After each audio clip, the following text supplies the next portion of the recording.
Namaste, it's Sahara Rose, and welcome back to the Highest Self podcast, a place where we discuss what makes you your soul's highest evolvement. I'm so excited to share this week's episode with you because I am utterly obsessed with the company. If you haven't heard about it, you haven't been on Instagram, you've been living under a rock, Four Sigmatic, they have taken medicinal, healing ancient mushrooms and modernized them so we can all benefit from them on a daily basis. And best of all, Four Sigmatic is the first ever Highest Self podcast sponsor. They love what we're doing here. They also have the same mission to really marry together ancient Eastern wisdom with modern lifestyle, contemporary science, and all the things that we are doing. So I'm really excited about this partnership and to share Tero, the founder's wisdom with you on this episode. So Four Sigmatic, as I mentioned, functional mushroom coffees, hot cacaos, elixirs. My personal favorite is their reishi. Reishi is really good for chilling out, relaxing. I've been trying to heal myself from adrenal fatigues, overactive adrenals that occur from working too much, staying up late at night, all the things that I've been doing this past year. So reishi has been really, really helpful in my healing process. In fact, while I was traveling in India this past month, I brought a bunch of the reishi packets with me from Four Sigmatic, and every single day, no matter where I was, I had one, and it made it so easy. Even on the plane, I just asked for hot water. I put the reishi in there, and it's mixed in with peppermint and licorice and different flavors, even a little bit of organic stevia, so it's sweet. So you don't need anything else. I also like to, when I'm home, add a little bit of flax milk or something with it. You can add some coconut oil or ghee or whatever you want. They're all so good. They have tons of recipes on their website, but really they make it easy to benefit from these mushrooms. Years ago, I bought a bag of reishi that just sat in the back of my shelf and never got used. And what Tero said, I was also fortunate enough to go to one of his workshops before this interview, and he said that he realized that if mushrooms sit in the back of your shelf, any product sits on the back of your shelf, it's not doing any good. So they put them in these individual packets that you can throw in your bag wherever you are. If there's only a Starbucks around or some coffee shop, you can just ask for hot water, put them in. My boyfriend is obsessed with their coffee one. So their coffee one has, they have two types. One is with lion's mane and chaga. The other one is with cordyceps and chaga. They both are energizing naturally, but they allow you to hold on to the energy of coffee for longer, because a lot of times when you drink coffee, your energy levels go up and then they go back down. So with the mushrooms, they really work synergistically with the coffee. So they have that version. They have so many different kinds. They have an amazing hot cacao, which has reishi in it. So it's really good for like at the end of the day when you're winding down, instead of, wanting to eat a bunch of chocolate or getting a glass of wine or a beer or whatever it is that you drink, you can just have this, and it's literally working on a cellular level to relax your body. He shares in this episode how much scientific research there is about mushrooms. I really think it is kind of an area that we haven't really dived as deep into as we should. And a lot of it, which we discuss in this episode, is because the stigma of, people think, oh, mushrooms are drugs, mushrooms are this, mushrooms are that. Whereas Four Sigmatic is all about using them for healing purposes. They work with anti-cancer research institutes. They work with so many incredible organizations to really put the healing power of mushrooms at the forefront. So I'm so excited to share this episode with you guys. And best of all, Four Sigmatic is offering a 15% off discount for all High Self podcast listeners. So all you have to do is go on their website, Four Sigmatic, FOurSigmatic.com/Sahara, SAHARA. Again, foursigmatic.com/Sahara, and you will get your 15% off discount on any of their products. I definitely recommend the reishi. Get the coffee one if you drink coffee. Try lion's mane if you exercise a lot. It actually brings up the oxygen levels in your lung, will make you be able to exercise for longer. There's so much to it. They have a mushroom academy that's totally free on their website, so you can like geek out and learn about all the mushrooms. After I recorded this episode, I spent like 5 hours on there. And there's just so much to learn, and I'm really excited for this incredible partnership. I love what they're doing. They love what we are doing, and please support them, check it out, and enjoy this episode. Namaste and welcome to the Highest Self podcast. I'm so happy to have you here. Thanks for having me. Yes, and I was honored enough to meet you at your event at Free People with the Chalkboard magazine. And your assistant Brittany sent me a bunch of Four Sigmatics products, and I have been drinking them every day since and recommending them to everyone. So thank you so much for creating this incredible product. Yay, and thanks for spreading the mushroom mission to other people. Oh, of course. And I just learned so much about mushrooms and really like seeing mushrooms not just as a food, but really like a system of life. So, I have so much I want to ask you about. And the first question that I'd like to get started with is what makes you your highest self? Well, I think at the core of it, it's me being able to live my life in my way, not someone else's life in my way or my life in other people's way, but it's when I live my life in my way and, remove myself from external expectations and also expectations of how you live and what you achieve. But that's when I'm at my highest self, when I'm living my own life in my own way. I love that. And you are, I think you said seventh generation mushroom cultivator. No, a 13th generation farmer and Third. foragers. Oh my God, that's so crazy. So for you starting this company, was that something like your family was really like proud of, like go for it, or was it sort of breaking out of the norm? Both. I guess the fact that I work with nutrition agriculture is very supported, and obviously with health. Um, I guess like my idea of moving to the US or living in Asia was that was a little bit the harder pill to swallow. um, but yes, it was partly very much supported, and I think in the last couple of years when people, my parents and my family has understood better and the work we do, then they're very very supportive right now. That's so great. And has Four Sigmatics gone back to Finland? You're from Finland, correct? Yeah, we actually Yeah. have employees there as well, and we have a subsidiary. So we're an American company, but we have offices in LA, New York, and Helsinki, Finland. So we have a team there, and definitely go back. And we try to have our summer team meetings in Finland because it's much more fun to have a summer team meeting in Finland and winter team meeting in California, For or sure. than the vice versa. So. For sure. And can you tell us a little bit about how you came up with the idea to create this product and package it in this way and really make it accessible for the average person? Yeah, so Four Sigmatic is focused on basically the most studied foods in the world. And some of them are mushrooms. So we're not just focused on mushrooms, but mushrooms and other superfoods. So things that actually have scientific meaning. And we try to help people eat healthier by making it easy for people to incorporate these both scientifically studied and usually also time worn whole foods into their diet. And why mushrooms is basically it's not that mushrooms are better than other food groups or kingdoms, but they're just very underrepresented and people don't have an understanding of their healing power and potential. After all, we're almost half the same DNA as mushrooms. So there's a lot of mushroom medicine out there that is very bioavailable for us. And there's a lot of essential nutrients, vitamins, and minerals that they contain that we can benefit from in a very easy way. But what is clear was that it was, not everybody likes the flavor of mushrooms, or and a lot of other superfoods, be it these adaptogens, for example, they taste kind of bad. So Hmm. they've been sold in capsules and pills for a long time. And I just felt that like in order to make more people use them, you have to figure out easier ways for people to consume them, because like we've all been there in January, we sign up for a gym or buy all these fancy supplements out of Instagram or whatever they might be, and don't end up using them. So it's kind of like in Ayurveda as well.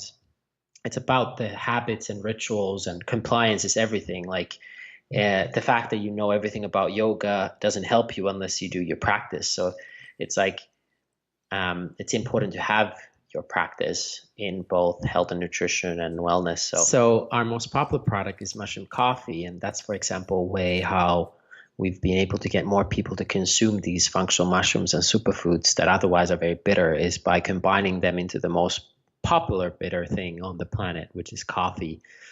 And people already have a ritual on having a coffee every day, so you don't have to usually remind them. So by making a healthier coffee that doesn't give you the jitters, that way everybody can, they remember to take their daily mushrooms all day, every day, by making it taste better and make it easier to use. But at the core of it, we just want to help people eat healthier. And how we achieve that is by, make it an easy, fun, and delicious for people to add these extremely well-studied mushrooms and superfoods to their diet. I love that. And it's just such a genius idea because, as you said, coffee is such a morning ritual for so many people. And why not just boost it up and add in something that's so good for you that you normally would never be having? Yeah, totally. And also, just want to note that is that, we do like a mushroom hot chocolate. So cacao or chocolate is another bitter that people enjoy that you can hide things to. And originally we started making these mushroom teas, but obviously coffee is such a daily ritual that it makes more and more people have the chance to try it. People have also had struggle with coffee, with the jitters and the heartburn that they get. So a lot of people are excited to know that there's a possibly a better for you option out there that they can try, which still tastes like caffeine. It tastes like coffee, and you get the same kick, but with a little bit healthier benefits. And actually, my favorite products of yours are the ones that are not even coffee. Like, I think it's the lion's mane one and the reishi one. And you guys just have so many different flavors. Like, I think it was like peppermint and rose. And can you talk about the different types of products you guys have?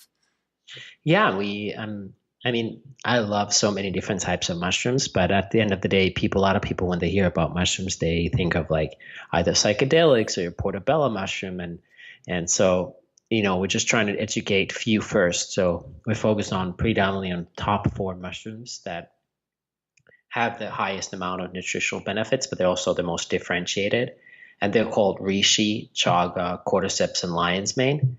And we try to get people to consume these four mushrooms in different ways. And like you said, we offer not only coffee and cacao and whatever chocolates, but we also make these elixirs, which are basically caffeine-free mushroom drinks. And a lot of people enjoy them. And in those cases, we just try to add things like mint or rosehip into them to kind of like balance otherwise the challenging flavors for people. Yeah, and they're so good. And so many times when you wake up in the morning, you want something sweet, so you get like coconut water or kombucha or something. And this, it had like a little bit of stevia in it, so it like hits that sweet spot, but also there's no caffeine in it, so it's perfect for someone with like adrenal fatigue or something like that. And also no sugar. Hmm. So, about probably like a quarter of our products have stevia and the three quarters don't. But for the people who want that sweetness, stevia obviously is a little bit healthier choice considering that doesn't impact your blood sugar and doesn't have sugar in it. Totally. So, a lot of people these days are dealing with stress and anxiety. What mushrooms would you recommend for that?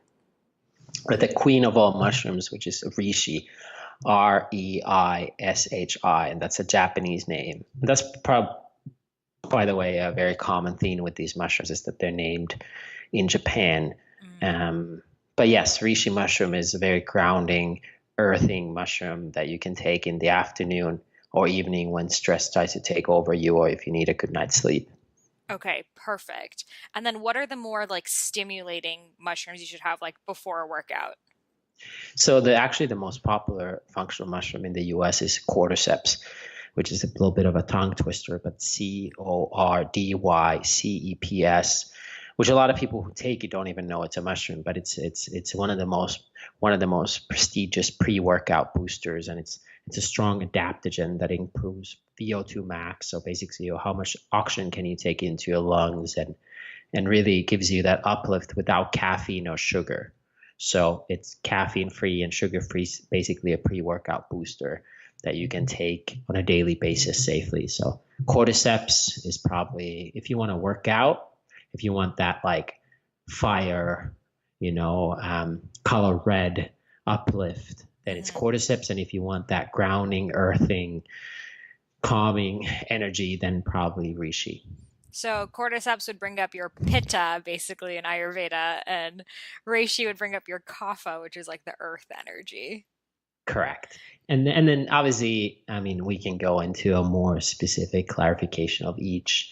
But yes, if they're all both are adaptogens, so they're tonics, or I guess in India you would call rasayana, same way as tulsi Hmm. or ashwagandha. So technically, you could have ashwagandha or tulsi in the morning or in the evening. Hmm. Both are very well studied for stress reduction, but nevertheless, it doesn't say that even though ashwagandha and tulsi are great for stress reduction, it doesn't mean you couldn't have them in the morning. So cordyceps and reishi are the same way. That being said, if you want to kind of optimize their benefits, um, the other one is a more uplifting and the other one is more grounding. Totally. A friend of mine, she said that she had taken the cordyceps before her run that she does around Central Park. And normally, a few laps in, she gets tired and she stops. And she's like, I literally, my body was not getting tired. She just had to stop because she just ran out of time. And it was like so crazy for her. So I mean, I wonder if for like merit, are there any studies about like how it affects your body? Yeah, I mean, there's hundreds of studies of all these mushrooms.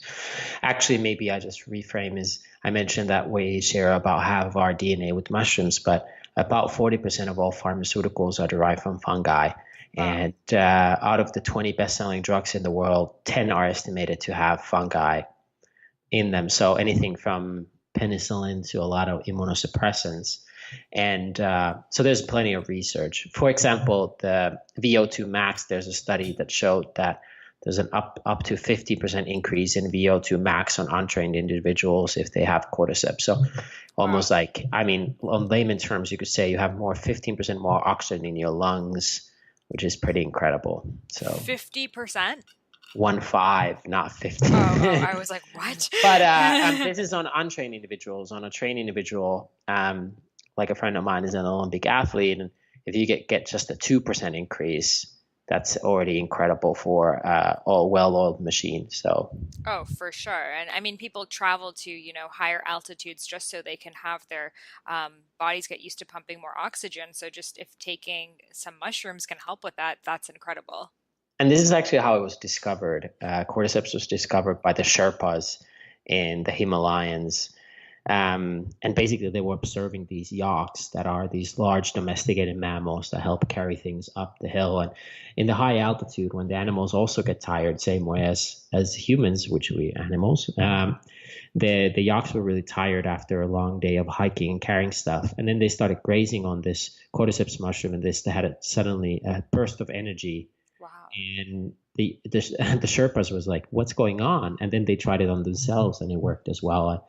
That's why it became such a prestige and premium herb, even though it's a mushroom, about 2,000 years ago. Oh, wow. That's so fascinating. So, has it been consumed in many different parts of the world, or is it more in Japan? Well, cordyceps specifically is more, it's an oriental gem almost. So that history has been pretty much a secret in Asia for most of the 2,000 years until in 1993 when a group of Chinese runners, long distance runners, broke the world records on, for example, 10K running, breaking the world record and running under 30 minutes, 10 kilometer, 10,000 meter run. And everybody thought it was doping because it was like they came out of nowhere and they were so much faster than anybody else ever. Hmm. And they got tested and they tested clean. And then people were like, what's going on? And their coach said, we've been just drinking a lot of cordyceps. So after 1993, it started becoming very popular in the Western world as well.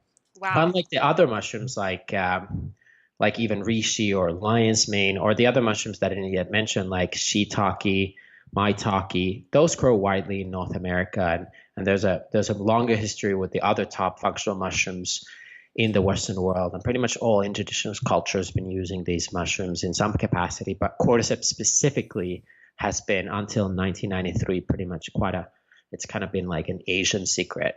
Wow, that's so fascinating. Yeah, because I had never heard about it until very recently. I really think it's because of your company that we're even talking about it right now. I don't know any really other place to buy them, so thank you for bringing it out here. Well, thank you. Thanks for enjoying it. Yes. So a question that I get from people all the time, which I don't really know the answer to, is people go on a Candida diet and their doctors tell them not to eat mushrooms, but is the fungus in our body the same as eating mushrooms? Can you not have them if you have Candida? So that's a great question, and that's a common question. So first of all, you have to understand that mushrooms or fungi are a kingdom, same way as plants are a kingdom or animals are a kingdom. It's not like a chihuahua and a blue whale. They're not the same, even though they're both animals and they're both even mammals. So they're even in the same group of animals. Hmm. And even though if you're a proponent of a plant-based diet, you must acknowledge that there's thousands of plants that can kill you. Hmm. So not you shouldn't eat all plants. Not all plants are good for you. Hmm. Some of them are lethal. So fungi is no different. And then the fact that if there's estimated to be 1.5 million types of different fungi, so 6 times more different types of mushrooms than there are different types of plants in the world, it's pretty ignorant to say is that, hey, you can't eat butter mushrooms means you can't eat any fungi. Hmm. And by the way, fungi is when we breathe mushroom, when we're breathing air, we're breathing in mushroom spores. If we need to produce beer, wine, cheese, bread, whatever, those require mushrooms. Even kombucha requires mushrooms. Hmm. And Candida is a fungal disease, and it's one of those bad kind of mushrooms. And because of this DNA similarity that I mentioned, humans are very prone to fungal diseases. Beyond Candida, the other one is a mold in a building. We're very sensitive to them. Hmm. But we can also use mushrooms to protect ourselves. So the top mushrooms like turkey tail or reishi or shiitake, maitake, they're actually antifungal. So the top mushrooms are actually good against the candida. Not only they're safe for someone who has candida, reishi can help remove candida potentially. So it's almost like fight fire with fire. So these mushrooms themselves have to compete with other mushrooms in nature, and because of that reason, um, they've built these mechanisms and compounds that are actually very antifungal. So I would put reishi in top 3 antifungal things out there in the world, Wow. together with things like Pal d'Arco and a few others. Mm. So fascinating because, yeah, the first thing the doctors hand you is the foods not to eat, and mushrooms are on there. And I remember the first time I heard about it, I didn't eat them for so long, but I was just like reading, there's opposing views on both sides, but even like nutritional yeast was another thing they said not to eat. But nutritional yeast is very different from the yeast in our systems. Yes, and just ignorance and people's lack of understanding of both biology and nutrition is lumping in a whole kingdom into one. So Hmm. Yeah, and I think that's happened a lot with mushrooms because obviously it has the potential to be poisonous or hallucinogen. So people are like a little bit afraid. I remember my grandmother when she would come to my house in Boston growing up, she would like go in the backyard and like find like mushrooms on trees and like pick them and eat them. And we thought she was crazy because we were like, you're not supposed to eat that. But I guess, she just knew which ones she could eat, which ones she couldn't. And it's something that we don't really learn as children here. yeah, I mean definitely. I mean, at the end of the day, originally all food comes from nature. All food was wild food, before we started domesticating things, and we've just lost that connection with Mother Nature, and we've forgotten a lot of stuff. And even if you go to a grocery store, you can choose things that are more wild than others, like asparagus or sea vegetables or things like that that can be more quote unquote original or heirloom or wild or Mm, whatever you want to call them versus using things that are very, very domesticated, like right. using plants that can't even reproduce themselves in nature. A lot of the foods we love to eat are things that don't survive in nature without our interference. So, What are some uh, examples of those type of foods? well, I just, I just I'll talk about fruits and is what if something doesn't have a seed? Hmm. Like think of fruits that don't have seeds. How is it gonna naturally be reproducing? That's Like a seedless watermelon or something. for example, Hmm. and banana or I mean even if we can go and we look at the difference between a cultivated carrot and a wild carrot, those are two totally different things. Or if we look at the difference between um, the classic example is actually from the animal kingdom, which is comparing a chihuahua and a wolf. The other one is Canis lupus, and the other one is Canis lupus familiaris, and they're still very similar. So that's the same way as you can look at a lot of foods. Is that some of them can survive in wild, some of them can't, and some of them require pesticides, fungicides, fertilizers, and other interference to be grown. So the same way as with mushrooms is if you know, you know. Obviously, if you don't know right now, you shouldn't hold yourself accountable that, oh, I have to learn everything now. Like the same way as you learn languages over a long time, you don't become an expert in anything in a day or a week or a month or even a year. So just learning one is a great starting point, or two. And you don't need to learn mushroom number 52 or 22 or 11. If you just learn top two mushrooms, that will be a great start. Mm. So if people are buying mushrooms to cook for themselves at home, what kind of mushrooms do you recommend? From out of the commonly available ones, I would say shiitake is it's usually like said to be the most second most cultivated mushroom in the world after the butter mushroom, and it's probably the second or third most studied mushroom in the world after reishi and maybe chaga or whatever. But shiitake is very well studied for its health benefits, its antiviral, antibacterial benefits, um, and great for like I would say beauty, liver support as well. Hmm. And yeah, I mean I think that's a safe bet. The other ones that you can find pretty commonly is oyster mushroom, Hmm. maitake, and enoki, and those are you know safe and functional mushrooms that you can enjoy. Just when you prepare them, just don't eat them raw. Prepare them in heat and lipids. So apply heat in a soup or saute them and use fats with them, and that's how you can unlock their health benefits. Mm. So is eating raw mushrooms bad for you, or is it just doesn't have as many nutritional content? Well, depends on the mushroom if we talk about edible, inedible mushrooms. But generally speaking, I could say is that um, they have no benefits for you. In some cases, they're actually bad for you to consume them raw. Okay, because a lot of times you're at a salad bar and there's raw mushrooms. Definitely don't have those. Okay. And Skip them big time. okay. And what about just like the baby Bella or cremini mushrooms? Like they're the most affordable ones. Do they really have health benefits, or do you suggest just spending the extra money on the shiitake? Very limited. And if you, by the way, have Candida, then you can't really eat them. So Okay. I would say avoid them. Do they have health benefits to them? Yeah, sure. They have, certain fibers and certain minerals that they contain. So they're not all that bad.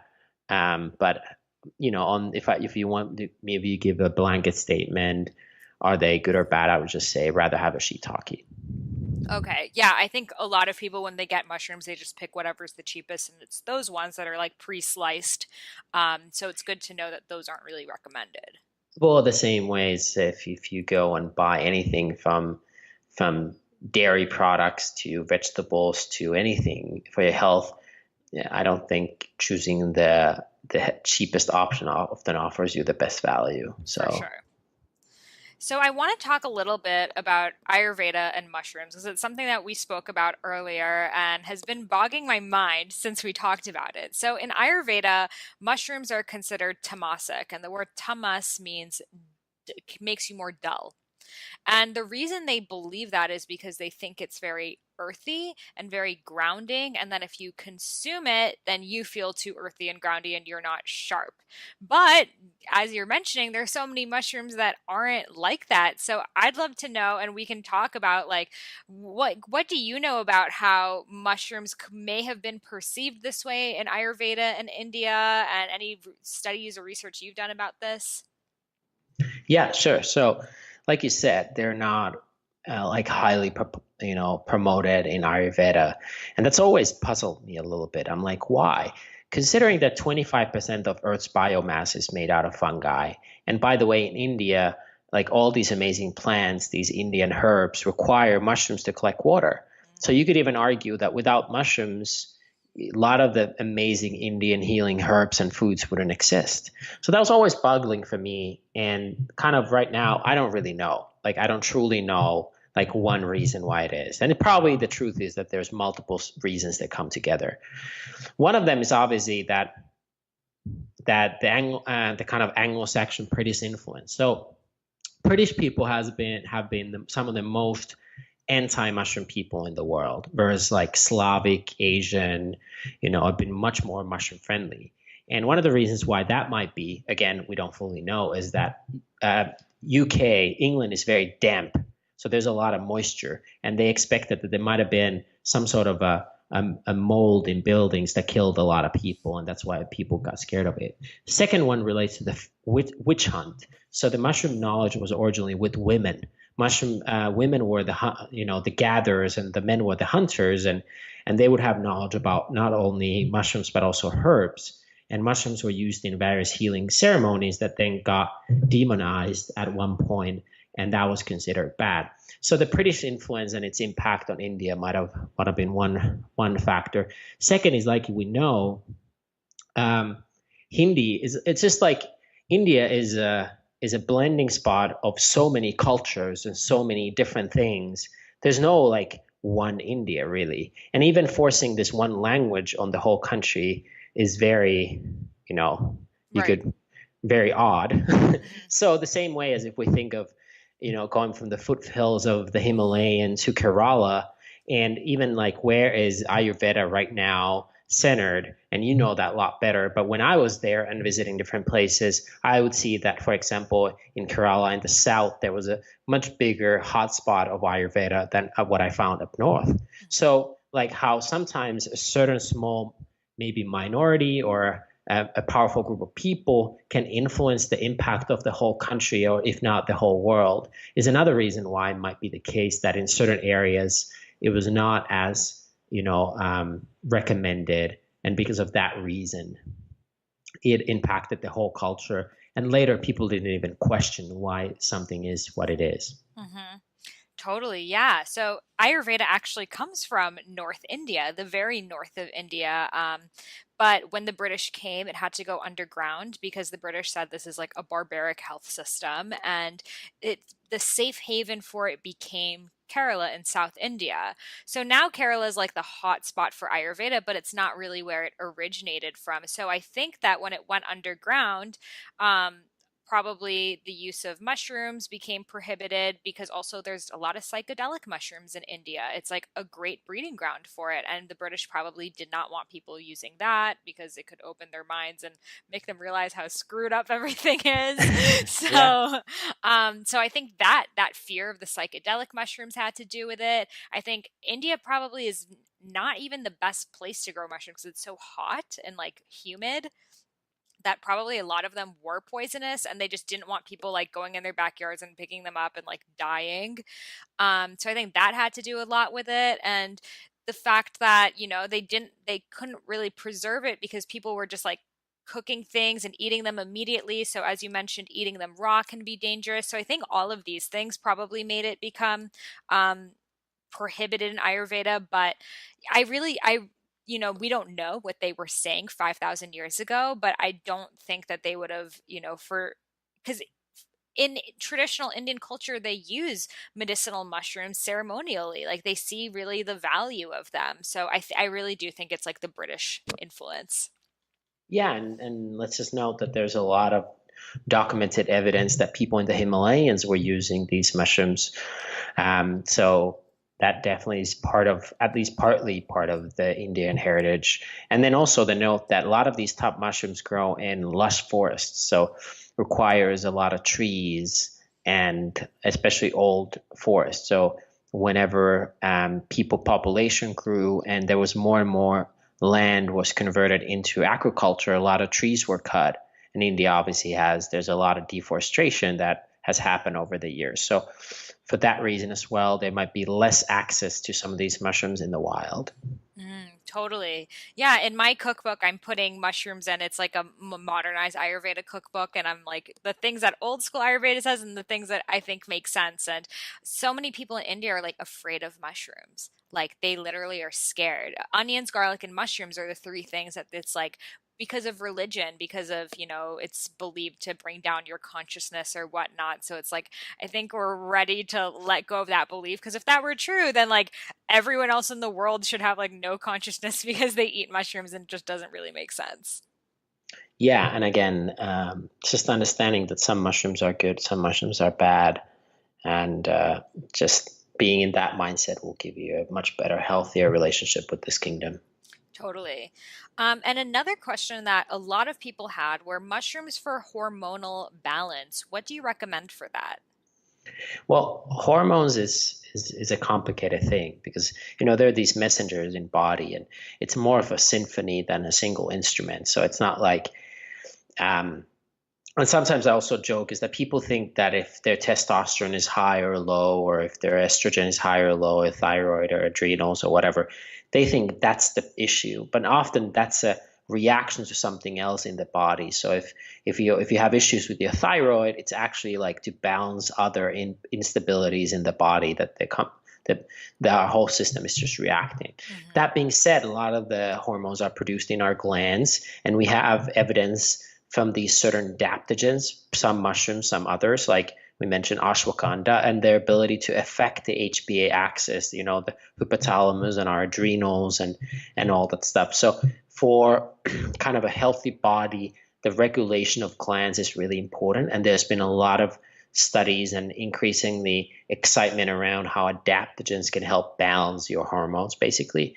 And some of these top adaptogens are mushrooms like reishi and cordyceps. So that's probably it. Again, we're entering an area where we have to know which hormone and which situation and which need before saying is that, and not all mushrooms are adaptogens. So it's also good to understand that not all of them might help you. Okay, so basically taking the cordyceps or reishi or is chaga also an adaptogen? Yeah, so adaptogen is even though a lot of these are ancient foods, it's a fairly new term. We know very surely that there's at least 10 strong adaptogens, and reishi and cordyceps are two of them. Then there's like another probably adaptogens, another 10-ish. And in that probably category, there's shiitake, maitake, and chaga. Um, but if we think of what we know for sure that are adaptogens like schisandra, rhodiola, eleuthero, ginseng, tulsi, ashwagandha, reishi, cordyceps, and then we start getting into them more like probably categories. And but yeah, so there's 2 to 5 mushrooms that I would say are most likely adaptogens. Love that. And do you recommend people take these for like 30 days, give their body a break and come back to it, or is it something people can continually use daily? No, they can and they should use them daily. So what I just say is think of these mushrooms that offer these compounds called polysaccharides that are good for your gut health and your immune system. And these polysaccharides that all of these mushrooms contain, all of these top mushrooms contain, I think of like chlorophyll. Like chlorophyll, the color green, is good in some capacity every day. You can saute spinach, or you can have a green smoothie, or you can have a juice, depending on your body type and your situation and your digestive tract. But you probably want to have greens, dark leafy greens in your body on a daily basis. You don't always have to have spinach or kale. You can have arugula, dandelion. You can have even like dark, like freshwater algae like chlorella and spirulina. So there's different ways how you can get chlorophyll into your body, but that color green is very powerful. Same way as a lot of other color pigments from that we can get in foods. So mushrooms are the same. So these polysaccharides are kind of like chlorophyll. You want to have them in your body every day, but it doesn't mean you have to have reishi every day. You can, and it's safe, but maybe you want to have this mushroom this day and that mushroom that day and mix them up a little bit. But you should definitely have some of these top functional mushrooms on a daily basis and often also multiple times during the day. Okay, got it. And are there any types of people or who should not have a specific mushroom? Any health issues that could prohibit it? Yeah, I mean, of course, like any plants as well. Like certain foods are not recommended, and obviously you know that through Ayurveda is like certain body types are more sensitive to other things, even though the rasayanas should be more or less suitable for everyone. Still, you could say that maybe certain person might not want to have tulsi, Hmm. even though they're probably among the safest things. So same with mushrooms, and just to give you like a notable exception, like chaga is a lot of the antibiotics are derived from fungi, and using a synthetic antibiotic or anticoagulant, blood thinners and stuff. And then you have this natural product that kind of does the same in a whole food form. That might be an issue. So definitely talk to your doctor if you're on antibiotics and you're using these functional mushrooms. Okay, got it. So yeah, it seems like generally that they're safe though, and that a lot of us can benefit from them. And Yes. and the last question that I'm just curious about is starting a mushroom company, do you ever get people like afraid of the whole psychedelic side? And do you think that it will ever be part of your mission to talk about that as well? Yeah, I don't know, not that often. Probably only every day, about 17 times.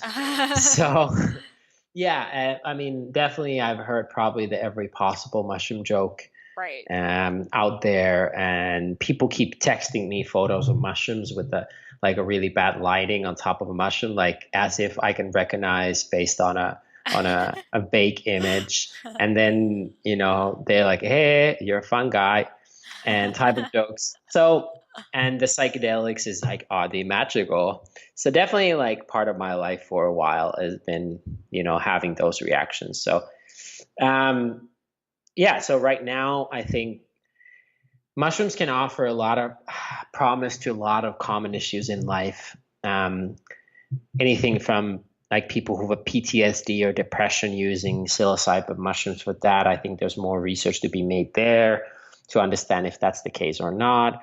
Right now, they're not legal and they're not, the government thinks they have no health benefits, but there's promising research from John Hopkins University and New York University that might show kind of something else.